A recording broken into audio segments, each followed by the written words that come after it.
Et salut à tous, c'est Kolos et aujourd'hui on se retrouve pour une nouvelle vidéo sur Clash of Clans. Dans cette vidéo, je vais tout simplement vous apprendre à maîtriser l'AQH qui est un incontournable. En premier lieu, on va voir ce que c'est qu'un AQH avant de parler du build.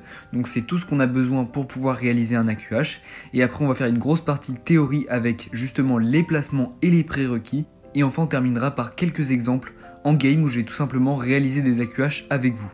Alors déjà un AQH ça vient de l'anglais Archer Queen Healer, c'est-à-dire reine des archers avec des guérisseuses. La base de cette stratégie c'est de poser sa reine des archers avec des guérisseuses pour qu'elle se fasse soigner dans la durée et qu'elle puisse ainsi prendre de nombreuses défenses en première partie d'attaque pour aider votre seconde partie et pas qu'elle soit gênée par des défenses qui auraient pu être très problématiques. Ça globalement c'est ce que c'est qu'un AQH. Maintenant on va passer au build et on va commencer par les troupes. Alors logiquement vous allez avoir besoin de guérisseuses pour réaliser votre AQH. Si vous êtes HDV 9 ou HDV 10, il vous en faudra 4. Si vous êtes HDV 11 ou plus, il vous en faudra 5. Pourquoi ?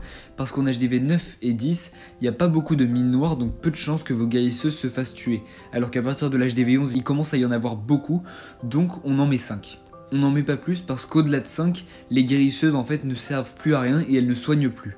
Au-delà de ça, on va mettre un bébé dragon qui va être là pour servir de funnel, c'est-à-dire à nettoyer un peu les bâtiments qui sont sur le côté pour pas que votre reine tourne. On va également mettre des sapeurs qui vont être là pour faire les open pour votre reine et pour qu'elle puisse rentrer à l'intérieur du village. Et on a enfin les ballons qui vont être là pour déminer. Vous allez les envoyer devant vos guérisseuses pour déminer des possibles mines noires et éviter de vous faire shooter trop vos guérisseuses. Ensuite au niveau des sorts, vous avez besoin absolument de 2 sorts de rage et de un sort de poison. Les 2 sorts de rage sont là pour enrager la reine, pour qu'elle mette plus de dégâts, mais aussi les guérisseuses pour qu'elle puisse guérir plus la reine si cette dernière est en difficulté. Le sort de poison est là pour empoisonner tout simplement soit un héros qui met en difficulté votre reine, généralement la reine ennemie, soit le château de clan. Enfin on a soit un sort de gel, soit un sort d'invisi. Alors les avantages du sort de gel, c'est qu'il dure plus longtemps, donc il va vous permettre de geler une défense. Il dure 5,5 secondes je crois. C'est ça, 5,5 secondes contre seulement 4,5 pour le sort d'invisibilité au niveau max. Le sort de gel va donc vous permettre de geler une défense qui serait problématique. Et donc cette défense va être gelée pendant plus longtemps. Les avantages du sort d'invisibilité, donc lui il va plutôt être utilisé pour le mettre sur la reine et les guérisseuses. Le problème c'est que dès que la reine va bouger, le sort d'invisibilité va plus être efficace. Parce que justement la reine ne sera plus invisible. Par contre il a un gros avantage le sort d'invisibilité. Il vous permet donc, si la reine commence à tourner, de rendre certains bâtiments invisibles pour que la reine revienne à l'intérieur du village. Moi je préfère le sort de gel, car comme je fais du bon funnel, normalement la reine ne tourne pas. Après je vous conseille d'essayer un peu avec les deux, et vous verrez ce qui vous convient le plus. On n'a pas besoin pour cela d'engin de siège, donc au niveau des troupes ici c'est bon, et on va passer aux équipements de héros. Alors déjà pour un AQH vous aurez besoin de votre roi et de votre reine, même si on va faire une variante où on utilisera le roi pour faire l'open. Donc ce que je vous conseille moi c'est le gantelet géant et la fiole de rage, si votre roi est là pour faire du funnel, comme ça il va pouvoir presque tourner tout autour du village. Si jamais vous l'utilisez pour faire des open, dans ce cas plutôt les bottes sismiques avec le ballon piquant, et si vous n'avez pas le ballon piquant, vous prenez plutôt le gantelet géant. Moi je suis dans cette situation parce que j'ai pas le gantelet géant, malheureusement.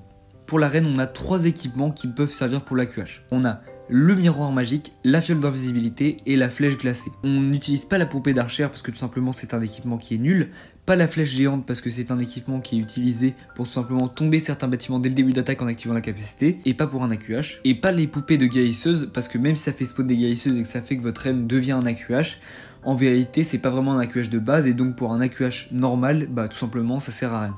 Parce que vous avez justement déjà 5 guérisseuses de base, ça sert à rien d'en rajouter 3.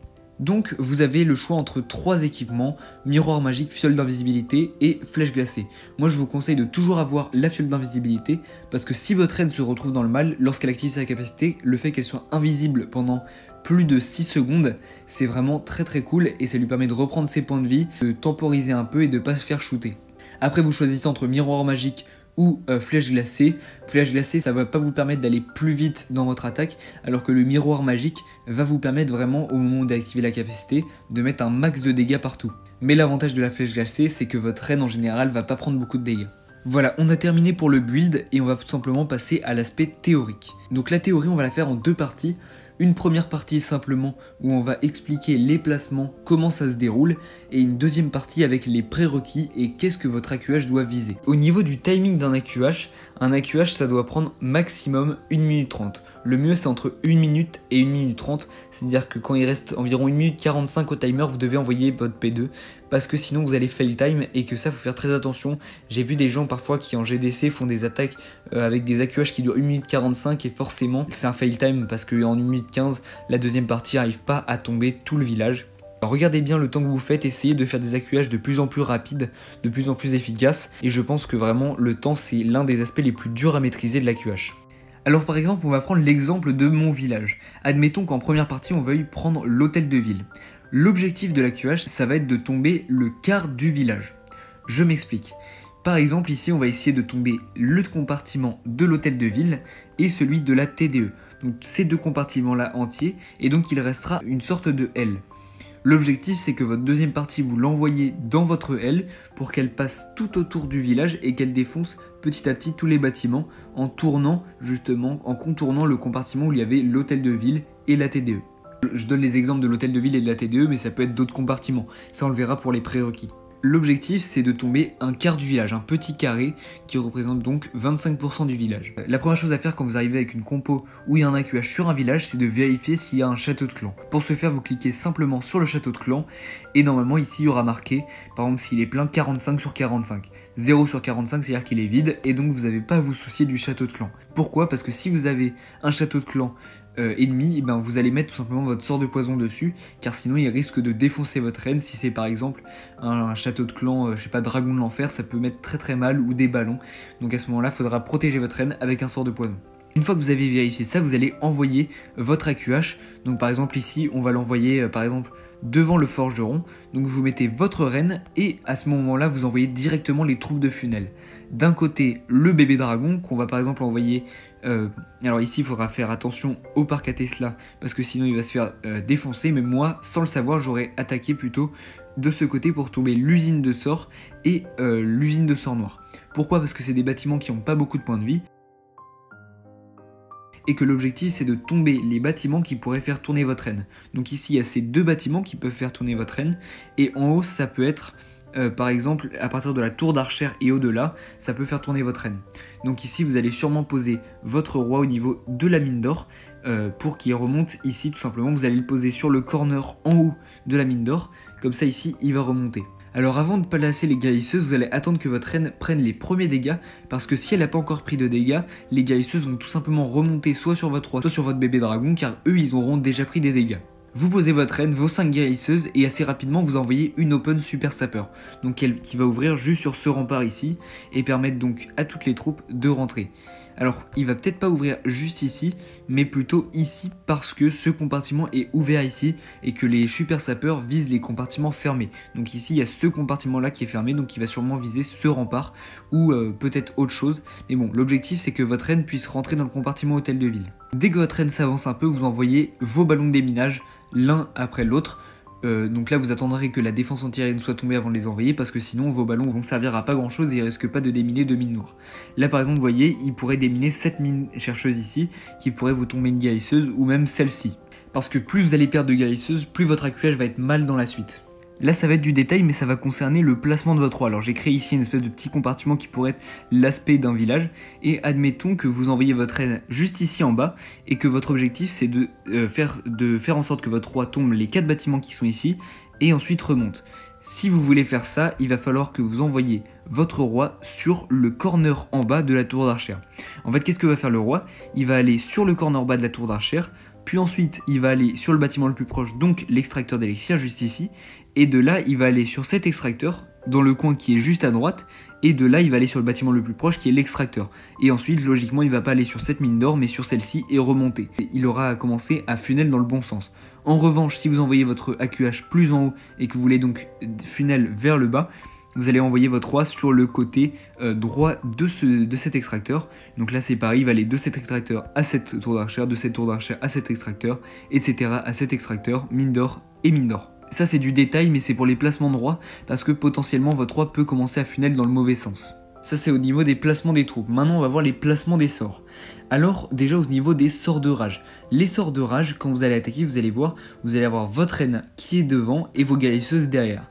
Quand vous enragez votre reine, c'est soit parce qu'elle met trop de temps à tomber des bâtiments, soit parce qu'elle est en galère en termes de points de vie et qu'il n'y a pas de DPS exponentiel sur votre reine. Quand je dis DPS exponentiel, je parle de la tour de l'enfer.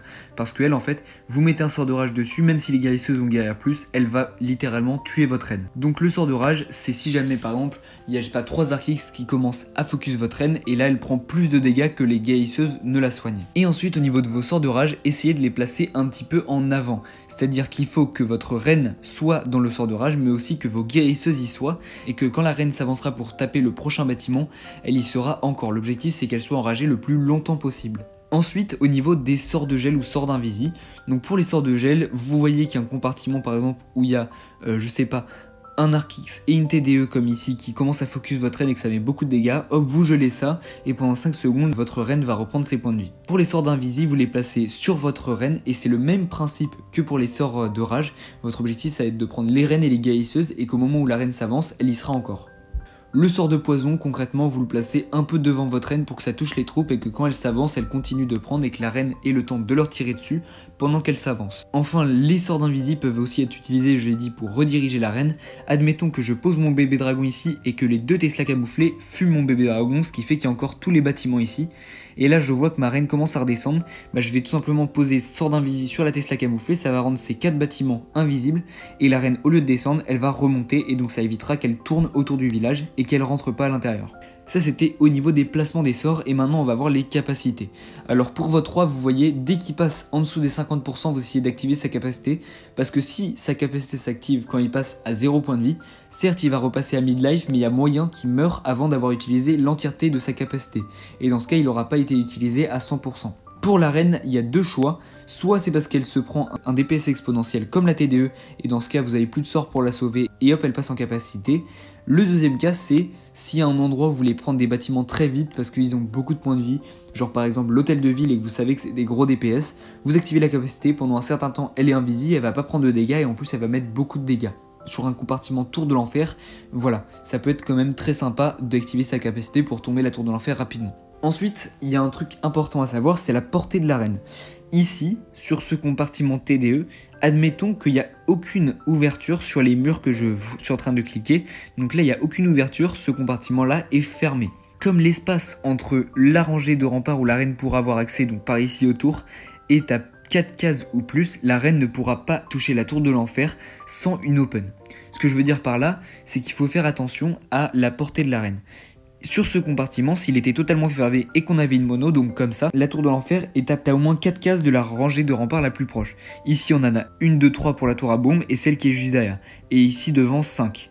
Et en fait les tours de l'enfer, elles vont commencer à mettre beaucoup de dégâts sur votre reine et votre reine ne va pas les toucher parce que justement elles sont loin. Donc faites très attention au placement des tours de l'enfer mono, c'est votre pire ennemi pour les AQH. Surtout si votre reine a déjà utilisé sa capacité. Et surtout ça risque de faire perdre votre capacité à votre reine bêtement. Je pense que j'ai tout dit pour les placements. Si j'ai oublié des trucs, n'hésitez pas à me le dire en commentaire, voilà.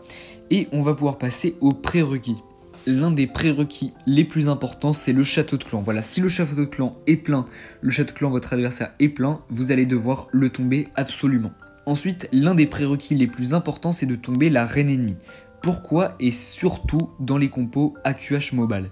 Le mobile en fait avec les ballons sont littéralement des cibles faciles pour la reine qui va les défoncer. Donc tomber la reine ennemie, c'est vraiment très sympa de la tomber en début.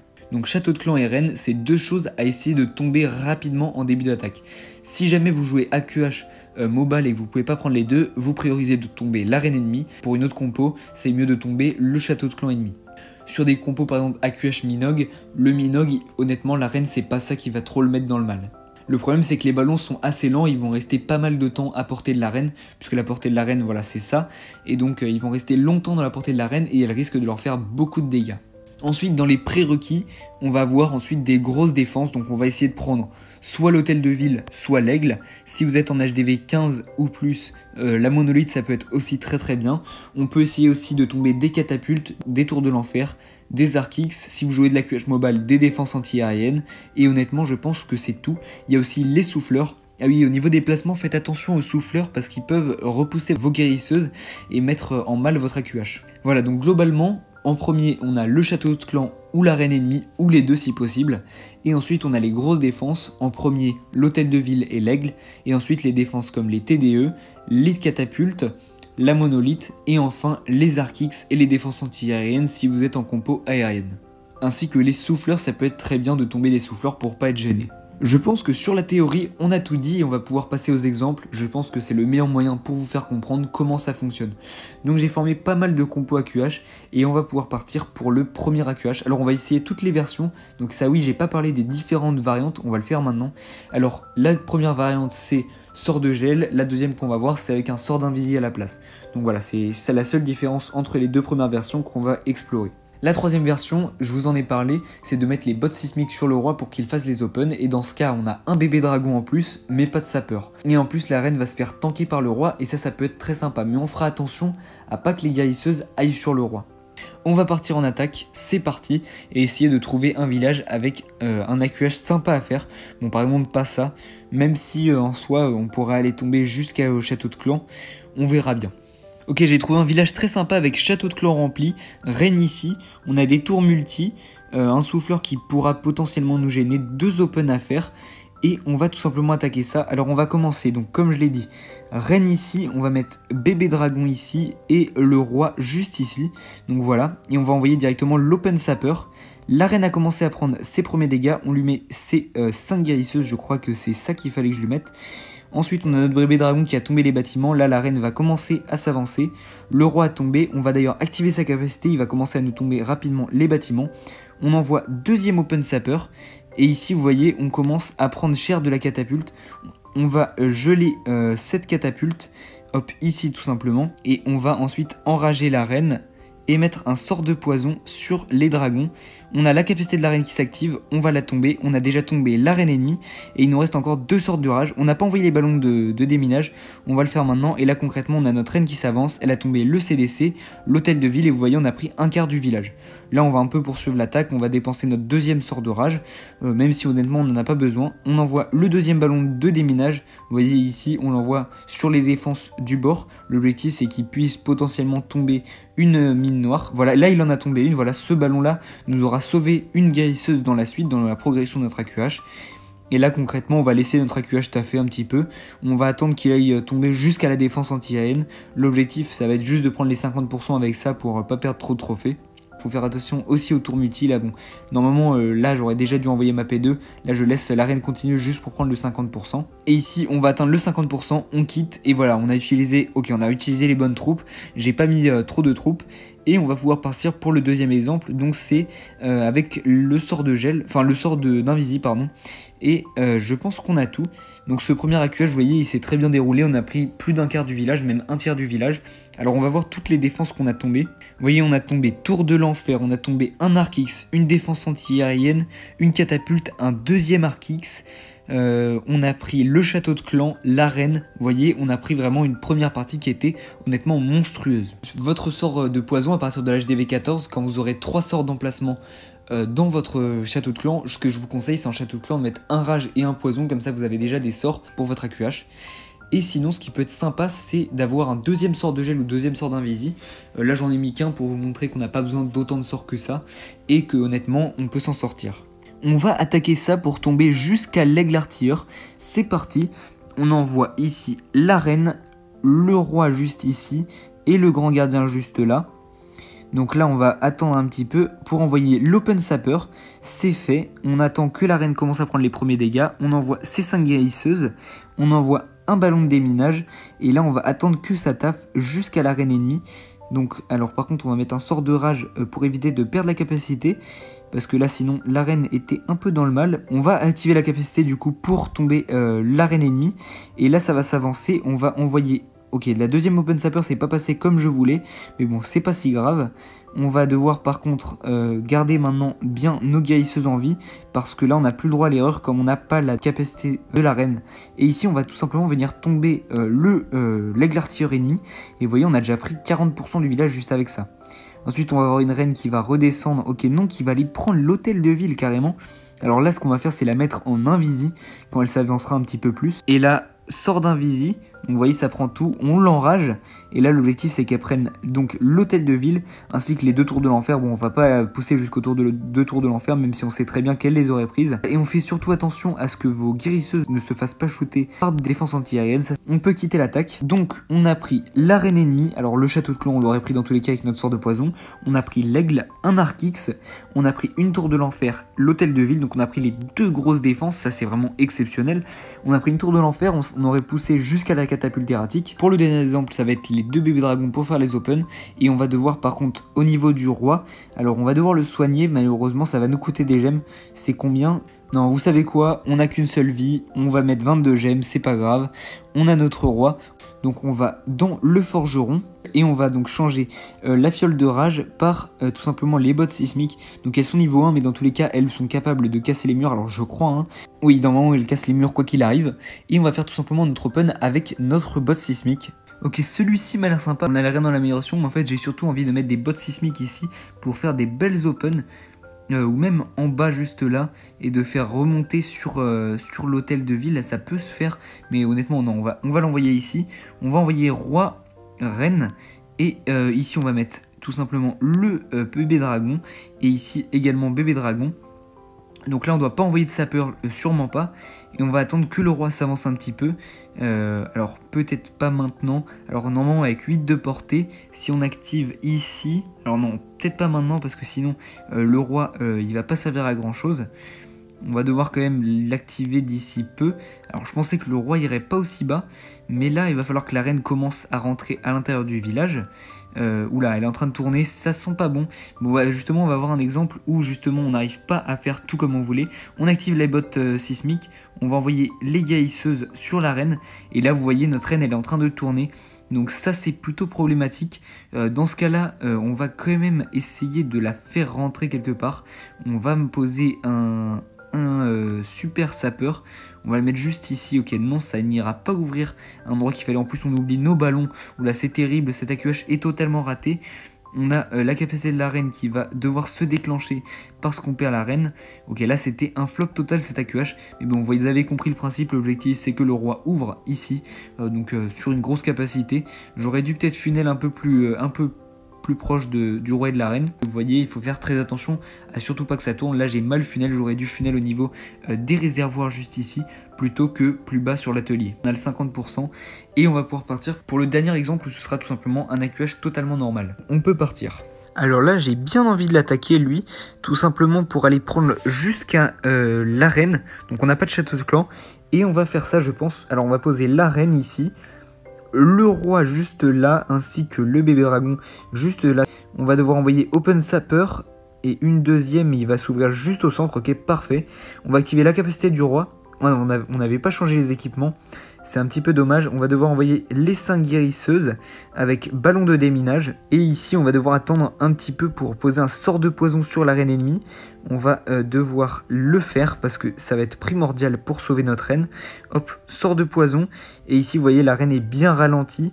Alors, est-ce qu'on perd la capacité? Alors, on perd la capacité, effectivement. Mais bon, c'est pas grave. Ici, j'aurais dû enrager aussi.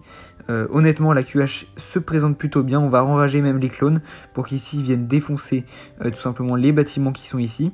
On a encore un sort de gel. Ce sort de gel, on va le garder pour une mono qui pourra nous gêner plus tard. Ici, on va tomber le roi ennemi. Et on a un sort de gel, un sort de rage encore. Ok. Ok, après 40 secondes à taper du mur, littéralement, elle tombe ce mur et elle va tomber maintenant jusqu'à l'aigle artilleur. Ok, ça c'est vraiment très très cool. Là, vous voyez le placement de la tour de l'enfer qui est donc à 4 cases de toute rangée de remparts, ce qui fait qu'elle est inaccessible pour notre reine. Ok, elle va tomber l'aigle, pardon. Et on a encore notre sort de gel que je pense on va devoir utiliser. Alors là, la tour de l'enfer ne la touche pas. Et là, ça commence à la toucher. Et vous voyez, on va attendre au moment juste avant où ça passe le troisième. Et vous voyez, hop, on gèle tout simplement la TDE. On quitte, on a fait le 1 étoile.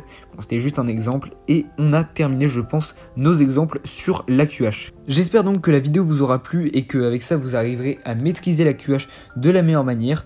Un petit truc, j'avais vu certains membres de mon clan utiliser un sort de saut pour les open. Honnêtement, je suis pas très fan. Pas forcément parce que ça risque aussi de faire rentrer le roi. Enfin, pour moi, c'est pas forcément ce qu'il y a de mieux. Voilà, privilégier plutôt les bottes sismiques où les open super sapeurs c'est vraiment ce qu'il y a de mieux parce qu'ils explosent même si jamais ils devaient mourir, alors que normalement les sapeurs normaux eux ils ont besoin de vraiment se coller au mur, d'attendre avant d'exploser. Sinon donc n'hésitez pas à me dire si jamais j'ai oublié des trucs et on se retrouve pour une prochaine vidéo très vite. Allez, ciao ciao.